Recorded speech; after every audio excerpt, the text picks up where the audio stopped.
নমস্কার বন্ধুরা, সবাইকে শুভ সকালের অনেক অনেক শুভেচ্ছা।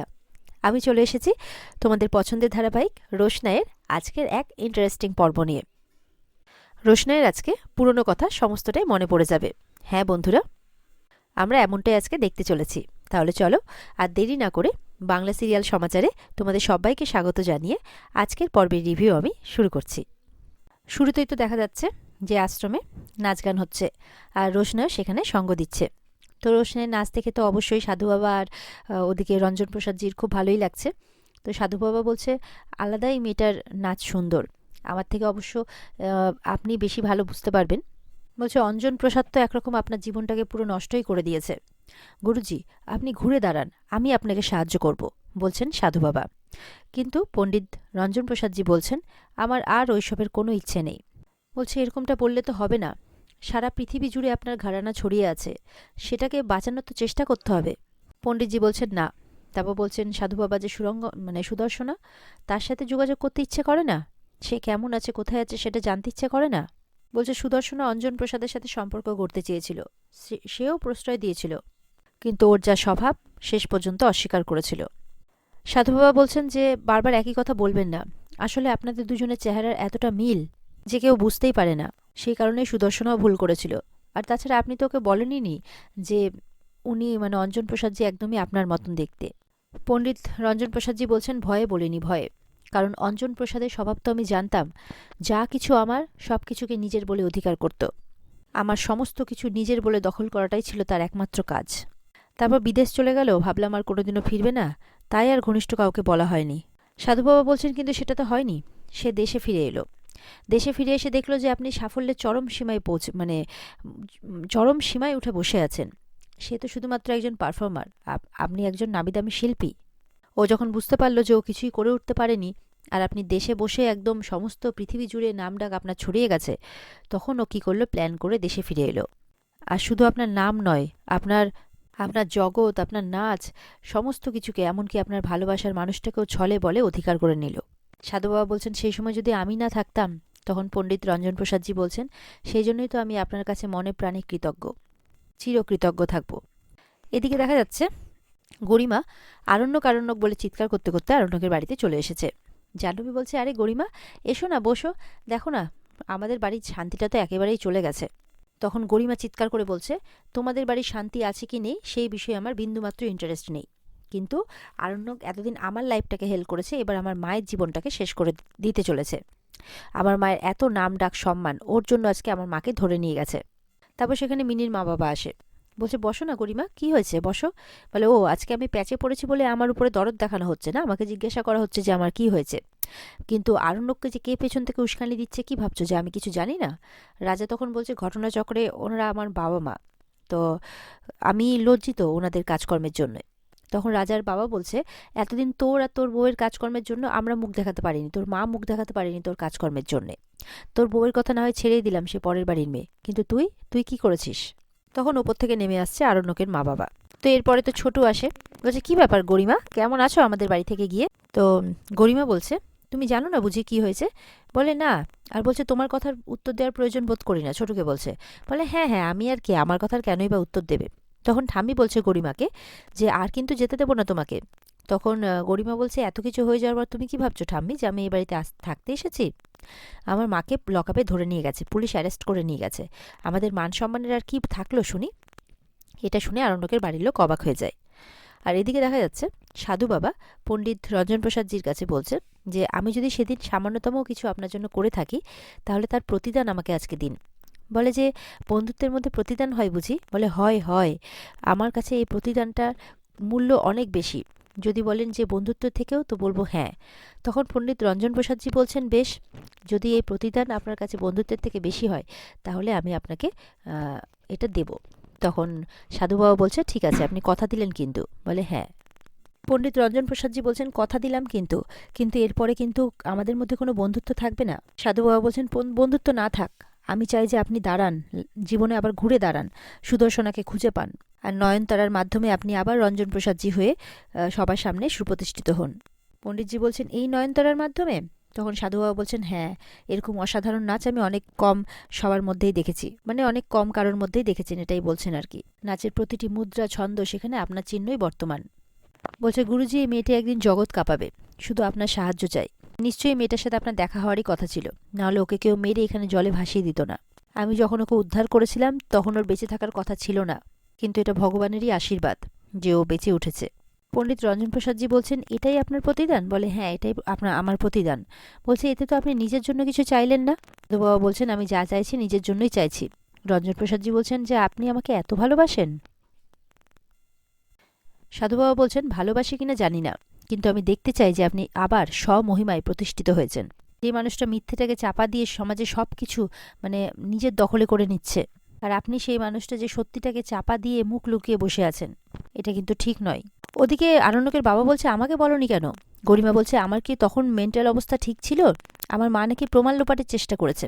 তখন ওখানে আরণ্যক আসে, বলছে, গরিমা, ধর্মের কল বাতাসে নড়ে। নিশ্চয়ই তোমার মায়ের কাছে এরকম কোনো এভিডেন্স পাওয়া গেছে যার জন্য ওরা অ্যারেস্ট করতে এসেছেন ওখানে। আরণ্যক বলছে যে, তুমি বলছিলে না এই কেস থেকে আমাকে দূরে থাকতে? না, রোশনাইয়ের খুনের পর ওর হত্যাকারীদের শাস্তি না দেওয়া পর্যন্ত আমি এখান থেকে একদম সরব না।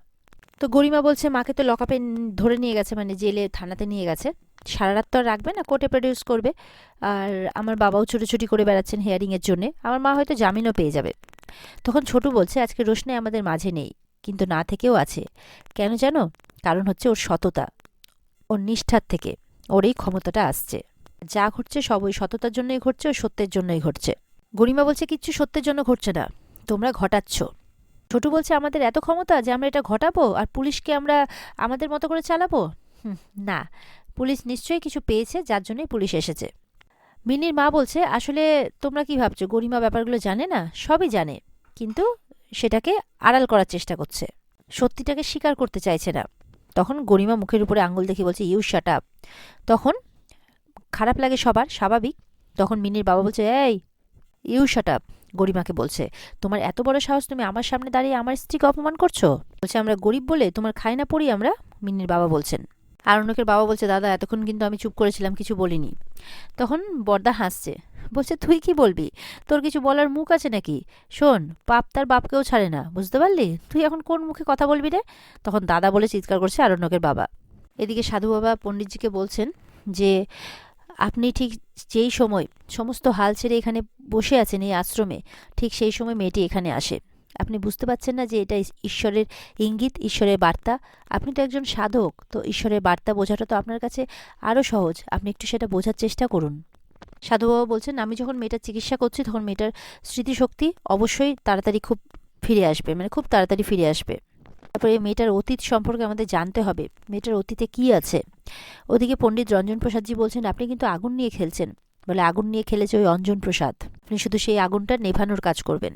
সে, আমি শুধু চাই গুরুজি যে আপনি এই নয়নতারাকে নৃত্য শিক্ষা দিন, আর কিচ্ছু চাই না, আমি কিচ্ছু না, বাদ বাকি সব দায়িত্ব আমার। সন্ন্যাস জীবন নিয়েছি বলে মহা আরোহ করে এই সম্মান করে এই সৎ কাজটা করব। বলছে, গুরুজি, শুধু আপনার সম্মতি আর অনুমতির প্রয়োজন, হাত জোর করে বলছেন পণ্ডিত রঞ্জন প্রসাদজিকে। আশ্রমে দেখা যাচ্ছে বিয়ের অনুষ্ঠান একদম রমরমিয়ে চলছে, চারিদিকে নাচ গান। রোশনাই নাচ করতে করতে একটু বসে, তারপরে সাধু বাবা আর পণ্ডিত রঞ্জন প্রসাদজি দুজনেই গিয়ে রোশনাইয়ের পাশে বসে। বলছে, কি হয়েছে মা? রোশনাই বলছে, এটা মন্দির, তাই না? তখন রঞ্জন প্রসাদজি বলছেন, হ্যাঁ, অন্যরকম মন্দির। তুমি কি মন্দির এর আগে দেখেছো? তখন রোশনাই মনে করছে মন্দির, সামনে যেন শিব ঠাকুরের প্রতিমূর্তি তার সামনে ভেসে উঠছে বারবার করে। মন্দিরে পুজো হয়, মন্দিরে বিয়ে হয়, মানুষ মন্দিরে গেলে শান্তি পায়। ওদিকে আরণ্যকের মা তার বাবা, মানে আরণ্যকের বাবাকে বলছে যে, খুব দয়ার শরীর না তোমার, সবাইকে খাইয়ে পরিয়ে একদম আজকে এই জায়গায় নিয়ে এসেছো, আর দেখো আজকে তোমার দিকে আঙ্গুল উঠছে। তখন মিনির মা বলছে, না রে, খাওয়ার টাকাটা বরাবরই আমাদের ছিল, আর বাকি তোর বড়দা তো তেমন কিছু করে উঠতে পারেনি, তবে আমি কিন্তু এই সংসারে 10 গুণ কাজ করেছি, আর তুই কিন্তু পায়ের উপরে পা দিয়ে বসেছিলি। বলছে, বড়দি, বলে চিৎকার করে ওঠে। তখন বাবলু বলছে, দাঁড়াও, আমাদের দুই ভাইয়ের কথার মধ্যে তোমরা এসো না। তখন ঠাম্মি বাধা দিলেও বাবলু বলছে, বল, তুই কি বলতে চাইছিস বল। বড়দা বলছে, এই যে আজকে যে সুরঙ্গ আমাকে ধরে নিয়ে গেছে, আর এই যে গরিমা এসে এখানে চিৎকার চেঁচামেচি করছে, এই অধিকারটা তাকে কে দিয়েছে? ওর যদি চিৎকার চেঁচামেচি করার থাকে, আঙ্গুল ওঠারও থাকে, তো পুলিশের দিকে ওঠাক, এখানে কেন চিৎকার করছে? তখন গরিমা বলছে, আজকে আমার অসহায়তার সুযোগ নিয়ে আমাকে অপমান করছো তোমরা, তাই তো? তখন ছোট বলছে, তোমাকে কেউ অপমান করেনি, এখানে একটা মেয়ে মারা গেছে, সেই জন্য মনটা কারোর ভালো নেই। তবে এটা যদি প্রমাণিত হয় যে রোশনাইয়ের খুনের সাথে তোমার মা জড়িত, তাহলে কিন্তু তোমার মাকেও ছেড়ে কথা বলা হবে না, তার সাথে তোমাকেও। গরিমা বলছে যে যদি রাজেশ কিছু করে থাকে, যদি ও মনে করে যে ওর অর্ধেক বিয়ে করা বউকে ও শাস্তি দেবে, সেটা ওর সমস্যা না, তাতে আমার মায়ের কি দোষ, এমন করে বলছে। তো রোশনাইকে জিজ্ঞাসা করা হচ্ছে যে মন্দিরে সে কার বিয়ে দেখতে পাচ্ছে। তখন রোশনাই মনে করার চেষ্টা করছে, পারছে না, বলছে আমি পারছি না, কিছুতেই পারছি না। তখন পণ্ডিত রঞ্জনজি বলছেন, চাপ দিও না, মাথার উপরে এত চাপ দিও না, তাতে হিতের বিপরীত হবে। ভগবান চাইলে তোমার সবটা অটোমেটিক্যালি মনে পড়বে। তারপরে সাধু বাবা বলছেন, তুমি কাল থেকে পণ্ডিতজির কাছে তালিম নেবে নাচে। বলছে তোমার কাছে যেই গুণটা আছে, যেই প্রতিভাটা আছে, সেটা সবার সামনে প্রকাশ করবে না। রোশনাই বলছে, কিন্তু এই পৃথিবীতে কি আমার কেউ নেই, আমি কি একা? তখন সাধু বাবা বলছেন, ছি ছি ছি, এমন কথা বলতে নেই, যে আমি আছি, গুরুজি আছেন, আর এখন সবাই তোমার পাশে আছেন। রোশনাই বলছে, এর আগে কে ছিল এর আগে আমার সাথে? তখন সাধু বাবা বলছেন, চিন্তা করো না, যে কোনো সময় তোমার সেটা মনে পড়ে যাবে। আর ওদিকে পণ্ডিতজি বলছেন, আমরা আছি তোমার সাথে, আমরা সেই চেষ্টাটাই করছি, তুমি চিন্তা করো না, সবকিছু সময়ের উপর ছেড়ে দাও আর একটু অপেক্ষা করো। বলছে ওদিকে বিয়ের অনুষ্ঠান চলছে, যাও গিয়ে যোগদান করো, বলে সবাই মিলে রোশনাইকে নিয়ে যাচ্ছে। আর এদিকে আরণ্যক গরিমাকে বলছে, কান টানলেই মাথা আসবে, পুলিশ নিশ্চয়ই তোমার মায়ের মধ্যে কিছু একটা খুঁজে পেয়েছে, নাহলে এত লোকের মাঝে তোমার মাকেই কেন অ্যারেস্ট করেছেন? তো নানান কথা হওয়ার পর গরিমা বলছে, তুমি তো তোমার কাজকর্ম ছেড়ে দিয়েও বসে আছো বাড়িতে। ওদিকে আরণ্যক বলছিল যে তুমি যে আমার লাইফের সঙ্গে জুড়ে আছো না, তোমার মাও যে আমার লাইফের সঙ্গে জুড়ে আছে, তো সত্যি আমাকে টানাটানি করা হবে সম্পর্কের খাতিরে, তো এটা খুব লজ্জাজনক একটা বিষয়। তো গরিমা বলছে, তুমি কাজকাম ছেড়ে তো বাড়িতে বসে আছো, তো তোমাকে কে কথা শোনাবে, কিসের লজ্জা তোমার? আর এইভাবে যে বসে আছো বাড়িতে, তাতে কি তোমার চাকরিটা থাকবে? তখন আরণ্যক বলছে, আমার জীবনটা উথাল পাতাল হয়ে গেছে, এত কিছু ঘটে গেছে, আর তুমি একটা সামান্য চাকরির কথা চিন্তা করছো? আমি সেটার কথা ভাবিও না। আর যেই রোশনাইকে তুমি এত কিছু বলছো ও আজকে পৃথিবীতে নেই, তারপরেও সেই রোশনাই কিন্তু আমাদের সম্পর্কটা যাতে ভালো হয়, যাতে তোমার প্রেস্টিজটা বজায় থাকে, সেই জন্য ও আমাদেরকে ছেড়ে চলে গিয়েছিল। কিন্তু তারপরে আমার অসুস্থতার খবর শুনে ফিরেও আসে, ভেবেছিল সুস্থ করে ফিরে চলে যাবে, কিন্তু সেই ফিরে যাওয়ার হলো না। ফিরে গেল, কিন্তু ও মৃত্যুর দেশে ফিরে গেল, মানে এইভাবে আর কি কথা বলছে। এদিকে দেখা যাচ্ছে আশ্রমে কিন্তু বিয়ে শুরু হয়ে গেছে, আর রোশনাই কিন্তু বিয়ের প্রত্যেকটা মুহূর্ত দেখছে, আর তার সাথে সাথে কিছু একটা যেন ছাপ তার চোখের সামনে ভেসে উঠছে, কোনো বিয়ের ছাপ, আর শরীরটা অস্থির করছে। ওদিকে তো আরণ্যক বলছে যে আমার জীবনটা একেবারে তছনছ হয়ে গেছে রোশনাই চলে যাওয়ার পর, আর তোমাদের যে ব্যবহার, আর বেঁচে থাকতে ইচ্ছে করে না আমার এই ব্যবহার দেখে, এরকমই কথা বলছে। এদিকে দেখা যাচ্ছে বিয়ে দেখতে দেখতে যখন সিঁদুর দান দেখে রোশনাই, তখন সেই যে বিয়ের ছবিটা তার কাছে ঝাপসা ছিল সেটাই স্পষ্ট হয়ে যায়, আর আরণ্যকের মুখটা দেখে ফেলে, আর আরণ্যক বলে চিৎকার করে ওঠে, ব্যাস তারপরে অজ্ঞান হয়ে যায়। তো গুরুজিরা তো দেখে অবাক, সবাই মিলে বলছে, এই খাটিয়াটা আনো, খাটিয়াটা আনো, অজ্ঞান হয়ে গেছে। সবাই মিলে দৌড়ে গেছে রোশনাইয়ের কাছে। ওদিকে ছোটু বলছে, চিন্তা করিস না, সত্যের মুখোশটা মানে খুলবেই, সত্যটা সবার সামনে আসবেই, এরম করে বলছে। তখন তনুশ্রী বলছে, তোমাদের এই ফাইটটা না এবার বাড়ির বাইরে গিয়ে করো, আর তোমাদের মেজদার ঘাড়ে বন্দুক রেখে করতে যেও না। আর আরণ্যকের বাবাও তখন বলে দেয় যে এই মাস থেকে আর কোনো বাড়তি খরচা দেবে না কারোর জন্য। বর্দা বলছে, আরে দরকার হলে না খেয়ে থাকবো, কিন্তু তা বলে যে মেয়েটার হত্যাকারীদের শাস্তি দেওয়ার জন্য নেমেছি, মেয়েটাকে তো বিচার পাইয়েই ছাড়বো। বলছে, তোকে কোনো খরচা করতে হবে না বাবলু, সেরকম হলে আমরা এই বাড়ি ছেড়ে চলে যাব। ছোট একদম উচিত কথা বলেছে, বলে, না না বর্দা, এই বাড়ি ছেড়ে কেন যাবে, এই বাড়ি আমাদের বাবার বাড়ি, বাবা যদি কোনোদিনও বলে তবে আমরা বাড়ি ছেড়ে যাব, যদি আলাদা হওয়ার থাকেই কোনো কিছু, তাহলে রান্নাঘর আলাদা হবে। ওদিকে রাজা বলছে, যদি বুঝে নেওয়ার থাকে তাহলে এতদিন বুঝে নাওনি কেন ছোটু? ছোটু তখন বলছে, একটা চর মেরে তোমার দাঁত ভেঙে দেবো আমি। আরণ্যকের বাবা তখন ছোটুকেই মেজাজ দেখাচ্ছে। ওদিকে দেখা যাচ্ছে রোশনাইয়ের মুখে জলের ছিটা দেওয়া হচ্ছে। কিছুক্ষণ বাদে রোশনাইয়ের জ্ঞান ফেরে, তখন বলছে, এই তো জ্ঞান ফিরেছে। সাধু বাবা বলছেন যে, এখন ঠিক আছো তুমি মা?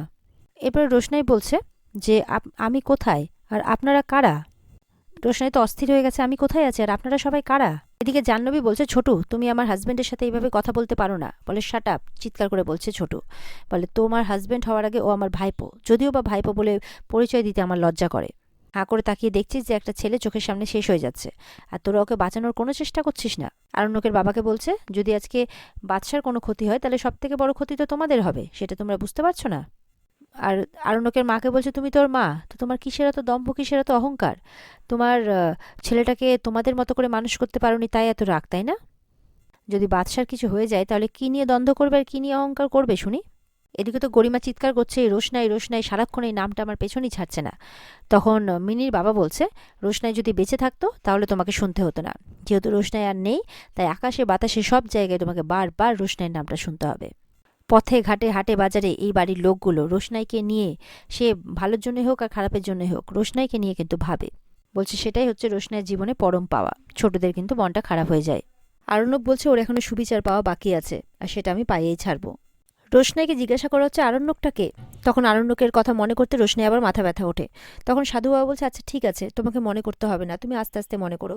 তারপর বলছে তোমার নাম কি। অনেক কষ্ট করে রোশনাই নিজের নামটা বলতে পারে, যে আমার নাম রোশনাই গাঙ্গুলি। তারপর বলছে না, রোশনাই চ্যাটার্জি। তারপর বলছে না, রোশনাই গাঙ্গুলি। তখন সাধু বাবা মানে পণ্ডিত রঞ্জনজি বলছেন যে আচ্ছা, সুদর্শনা গাঙ্গুলি তোমার কে হন। এবার সুদর্শনা গাঙ্গুলির মুখটাও রোশনাইয়ের মুখের সামনে ভেসে উঠছে। তখন বলছে আমার মা হন। আর ব্যাস, এটা শুনে তো পণ্ডিত রঞ্জনজি আর ওদিকে সাধু বাবা চমকে ওঠেন। সাধু বাবা রঞ্জনজির দিকে তাকাচ্ছেন, যে উনি ঠিক যেমনটা সন্দেহ করেছিলেন ঠিক তেমনটাই। এরপরে রঞ্জনজির দিকে তাকাতেই রোশনাই রেগে যায়, বলছে আপনি। পরদিন সকাল হয়ে গেছে। রোশনাইকে সাধু বাবা বলছে, আমি জানতাম তোমার স্মৃতি ফিরে আসবে, আর ওষুধগুলো একদম ম্যাজিকের মতো কাজ করেছে। বলছে যখন তুমি এখানে এসছিলে তখন তো আমরা কেউ তোমার নাম জানতাম না, তখন তোমার নাম রাখলাম নয়নতারা। বলছে আমরা চাই যে তুমি আরও কয়েকটা দিন ওই নামে এখানে থাকো। তখন রোশনাই বলছে না। রঞ্জনজি বলছে কোথায় ফিরবে, মুম্বাই? বলে না, আমার এখন হয়তো উনি ভালোই আছেন, আমার মৃত্যুর ঘটনাটা হয়তো শুনে একটু ভেঙে পড়েছেন, উদাস হয়েছেন, কিন্তু এখন আস্তে আস্তে হয়তো কাটিয়ে উঠেছেন। বলছে রোশনাই হিসেবে আমি আর বেঁচে থাকতে চাই না, আমি চাই আমাকে নয়নতারা হিসেবেই চিনুক। রোশনাই বলছে একটা কথা বলুন তো, আপনারা আমার মাকে কি করে চিনলেন? রোশনাই বলছে আমার মাকে কি করে চিনলেন? বলছে তোমার মা একজন নামকরা নৃত্যশিল্পী ছিলেন, সাধু বাবা বলছেন। সমস্ত নাচের মুদ্রা তার হাতের মুঠোয় ছিল। বলছে এই গুরুজির কাছে তোমার মা তালিম নিয়েছিলেন। রোশনাই বলছে আপনাকে রঞ্জন প্রসাদজির মতো দেখতে কেন? তো রোশনাই বলছে যে উনি একদম রঞ্জন প্রসাদজির মতো দেখতে কেন, আপনি কি কেউ হন? তখন পণ্ডিত রঞ্জনজি বলছেন, ও হচ্ছে আমার যমজ ভাই, অঞ্জন প্রসাদ ওর নাম। ও আমার নামটা চুরি করেছে। এটা শুনে তো রোশনাই অবাক হয়ে যায়, বলে মানে আমি কিছু বুঝতে পারলাম না। ঠাম্মি বলছে যে সাত সকালে তোমরা কোথায় গিয়েছিলে, মানে বাদশা আর ছোট কোথাও গিয়েছিল। বাদশা বলছে কেন বলো তো, কাজ ছিল। বলছে যে মেয়েটা তো বেঘরে মারা গেল, টিভিতেও তো ওর খবর দেখতে পাচ্ছি, তো ওর একটা শেষ কাজ বলে তো কিছু আছে। তখন বাদশাহ বলছে ওর মৃতদেহটা তো এখন আমরা দেখিনি। তখন এদিকে মানে নীলাব্জও বলছে, নীলাব্জ এসেছে আর কি, বলছে যে হ্যাঁ, যতক্ষণে একটা নিখোঁজ ব্যক্তির মৃতদেহ খুঁজে না পাওয়া যায় তাকে তো মৃত বলে ঘোষণা করা যায় না। একটা নিখোঁজ ব্যক্তিকে মৃতদেহ মানে মৃত বলে ঘোষণা করতে অন্ততপক্ষে 7 বছর টাইম লাগে। বাবলু বলছে হ্যাঁ, আইন তো সেই কথাই বলে। তখন ঠাম্মি বলছে আর কোনো কথা নয়, মেয়েটা যেহেতু এখান থেকেই গেছে সেহেতু এখানে ওর শেষ কাজটা করতে হবে। এদিকে সাধু বাবা রোশনাইকে বলছে যে কিছুদিন আগেই তুমি অসুস্থ ছিলে, এখন ধীরে ধীরে সুস্থ হচ্ছ, আমি চাই না যে তুমি তোমার মাথাতে বাড়তি চাপ নাও। আর বলছেন যে তুমি যদি আমাদেরকে বিশ্বাস করো তাহলে এটা বিশ্বাস করো যে আমরা যা করব তোমার ভালোর জন্যই করব। এরপরে পণ্ডিতজি জিজ্ঞাসা করেন যে রোশনাইকে যে সুদর্শনা কোথায়। তখন তো রোশনাই বলছে যে সুদর্শনার মানে আমার মা আর বেঁচে নেই। এই কথা শুনে কিন্তু প্রচণ্ড ভেঙে পড়েন পণ্ডিত রঞ্জনজি, উনি মন খারাপ করে বসে পড়েন। তখন বলছে কি হয়েছে, ওনার কি হয়েছে? তখন সাধু বাবা বলছেন আসলে তোমার মা ওনার খুব প্রিয় শিষ্যা ছিলেন, খুব ট্যালেন্টেড ছিলেন তোমার মা, সেই জন্য উনি একটু ভেঙে পড়েছেন। রোশনাই বলছে কিন্তু আমার মনে অনেকগুলো প্রশ্ন ঘুরছে। রোশনাই বলছে গুরুজি যদি রঞ্জন প্রসাদজি হন তাহলে মা সারা জীবন অন্য কাউকে কেন রঞ্জন প্রসাদজি বলে গেলেন? মা কি তাহলে অঞ্জন প্রসাদজিকে রঞ্জন প্রসাদজি বলে মানে চিহ্নিত করেছেন? মা কি তাহলে চিনতে পারেননি? এত বড় একটা ভুল মা কি করে করলেন আমি কিছু বুঝতে পারছি না। এদিকে নীলাব্জ বলছে কিন্তু ওর বডিটা তো এখনো পাওয়া যায়নি, যদি পাওয়া যেত তাহলে ঘাটেই শেষ কাজটা হয়ে যেত, বাড়িতে করাটা ঠিক হবে না। তখন ঠাম্মি বলছে আমরা তো টিভিতে ওর মৃতদেহটা দেখেছি, আর দুর্ঘটনায় কেউ মারা গেলে 3 দিনের শ্রাদ্ধ করতে হয়, তো 3 দিনের কাজ তো হয়েই যাবে, তাই বলছেন ঠাম্মি। তো বাদশা জিজ্ঞাসা করছে কাজটা বাড়িতেই হবে তো? আরণ্যকের বাবা বলছে বাড়িতে করে কি হবে, অন্য কোথাও করলেই হয়। কে হয় আমাদের? তখন বাদশা বলছে আমার হয়। বিয়েটা মিথ্যে বলে তোমরা মেনে নিলেও আমার কাছে বিয়েটা সত্যিই ছিল। বলছে একটা দিনের জন্য হলো রোশনি আমার স্ত্রী ছিল, তাই ওর কাজটা এই বাড়ি থেকেই হবে। ঠাম্মি বলছে সেটাকে বিয়ে বলে না, যাই হোক এই কাজের সাথে সাথে তুমি এই পর্বটাকে মিটিয়ে দাও, আর গরিমা যে রাগ করে চলে গেল তাকে ফিরিয়ে আনো। এবার বাদশাহ ঠাম্মিকে উল্টো প্রশ্ন করছে, বলছে যে ভগবান না করুক, প্রণাম করতে করতে বলছে যে দাদুভাই যদি আজকে কিছু হয়ে যায়, তারপর যদি তোমাকে বলা হয় যে অতীত নিয়ে আর ভেবো না, এবার নতুন জীবনের দিকে পা দাও, তুমি কি সেটা পারবে? বাদশার মুখে এরকম কথা শুনে আরণ্যকের মা বাবা অবাক, ঠাম্মিও চুপ করে যান। ঠাম্মি বলছে কিসের সাথে কি তুলনা করছো? তনুশ্রী বলছে মা ওর মাথাটাই তো বিগড়ে গেছে, কি বলছে কিছুই জানে না। আরণ্যক বলছে, আমি কারোর সাথে তুলনা করছি না, আমার মনের মধ্যে কি ঘটছে সেটা শুধুমাত্র আমিই জানি। আরণ্যক বলছে, তোমরা এই সমস্ত ব্যাপার নিয়ে আমার সাথে আর কথা বলতে এসো না। গরিমা যদি মনে করে যে রোশনাই চলে গেছে, ওর ব্যাপারে আমি আর কোনো কৌতূহল দেখাবো না, বলবো না, তাহলে ভুল। রোশনাইকে জাস্টিস না পাইয়ে দেওয়া অবধি আমি শান্ত থাকবো না। আরণ্যক বলছে যে গরিমা যদি থাকতে চায় এই বাড়িতে তো থাকুক, ও যদি সবকিছু মেনে নেয় তাহলে ঠিক আছে, ওয়েল অ্যান্ড গুড, কিন্তু আমার ব্যাপারে, আমার স্পেসে যাতে ঢুকতে না যায়, আমার ব্যাপারে যাতে ইন্টারফেয়ার না করে। সাধুবাবা বলছেন, আসলে রঞ্জন প্রসাদ আর অঞ্জন প্রসাদ দুজন যমজ ভাই। তোমাকে না বলতে পারলে তুমি বুঝতে পারতে এই সত্যিটা, মানে চিনতে পারতে তুমি কাউকে? বলছে, গুরুজি আমার ছোটবেলার বন্ধু, তাই গুরুজিকে চিনতে আমার ভুল হয়নি। আর এদের দুজনের চেহারা এক হলেও একটা সূক্ষ্ম পার্থক্য আছে। গুরুজির কানের পেছনে একটা তিল আছে, যেটা অঞ্জন প্রসাদের নেই। রোশনাই বলছে, আমি তাহলে এটা বুঝতে পারলাম না যে ওই গুরুজি আমার মায়ের কেন ক্ষতি করতে চাইলো। রোশনাই বলছে, কি স্বার্থ আছে ওনার? রঞ্জনজি বলছেন, আছে, ছিল, নিশ্চয়ই কিছু স্বার্থ ছিল। রঞ্জনজি বলছেন, তুমি কি চাও না যে তোমার মায়ের, মানে তোমার মাকে যারা মৃত্যুর দিকে ঠেলে দিয়েছে তাদের মুখোশগুলো টেনে ছিঁড়ে দিতে? রোশনাই বলছে, চাই, আমি চাই গুরুজি, আর একবার যখন বেঁচে ফিরেছি তখন তো। পণ্ডিত রঞ্জনজি বলছেন, একটু সময় দাও আমাকে, একটু সময় দাও। সাধুবাবা বলছেন যে সন্ন্যাস জীবন ধারণ করার পর আমাদের ব্যক্তিগত স্বার্থ থাকতে নেই মা। বলছে, শোনো মা, আমরা তোমার নাচের একটা বড় অনুষ্ঠান করতে চাইছি। রোশনাই বলছে, না সাধু বাবা, আমি আর নাচতে চাই না, আমি আমার এই জীবনে আর কোনোদিনও অনুষ্ঠান চাই না। পণ্ডিত রঞ্জনজি বলছেন যে আমরা এই সত্যটাকে উন্মোচন করতে চাই, তাই এই প্রোগ্রামটা হওয়া খুব দরকার। এখানে সমাজের বহু উপরতলার মানুষ আসবেন, আর আসবে নকল রঞ্জন প্রসাদ। বলছে, আর এই প্রোগ্রামটা হবে কলকাতায়। কলকাতার নাম শুনে রোশনাই আবারও না বলছে। বলছে, আমি চাই না যে ওই চ্যাটার্জি বাড়ির আর কেউ জানুক যে আমি বেঁচে আছি। এদিকে দেখা যাচ্ছে কমিশনার সেই আশ্রমে গেছেন, আর সাধু বাবাকে জিজ্ঞাসা করছেন যে এই আশ্রমে যারা যারা থাকেন তাদের নামের লিস্ট আমার চাই। আর রোশনাই কিন্তু পাশেই দাঁড়িয়ে আছে ঘোমটা টেনে, তার পাশে আরণ্যক। আরণ্যক বারবার করে তাকাচ্ছে, বলছে, কেন মনে হচ্ছে যে ঘোমটাটা সরাই, আর মনে হচ্ছে আমার রোশনাই আছে এখানে। আর রোশনাই মনে মনে বলছে, রোশনাই মরে গেছে, মরে নয়নতারা ফিরে এসেছে, এরকমভাবে বলছে মনে মনে। আর এখানে আজকের পর্ব শেষ হয়ে যায়। তো বন্ধুরা, এই ছিল আজকের পর্বের রিভিউ। ভালো লেগে থাকলে অবশ্যই পর্বকে লাইক, কমেন্ট আর আমাদের সাথে জুড়ে থাকতে আমাদের চ্যানেলকে সাবস্ক্রাইব করতে কেউ ভুলবে না। পর্বের বিস্তারিত দেখতে অবশ্যই স্টার জলসার পর্দায় সবাই চোখ রাখবে। তাহলে দেখা হচ্ছে তোমাদের সাথে আগামীকালকে নতুন পর্বের রিভিউ নিয়ে। সবাই ভালো থাকবে, টাটা।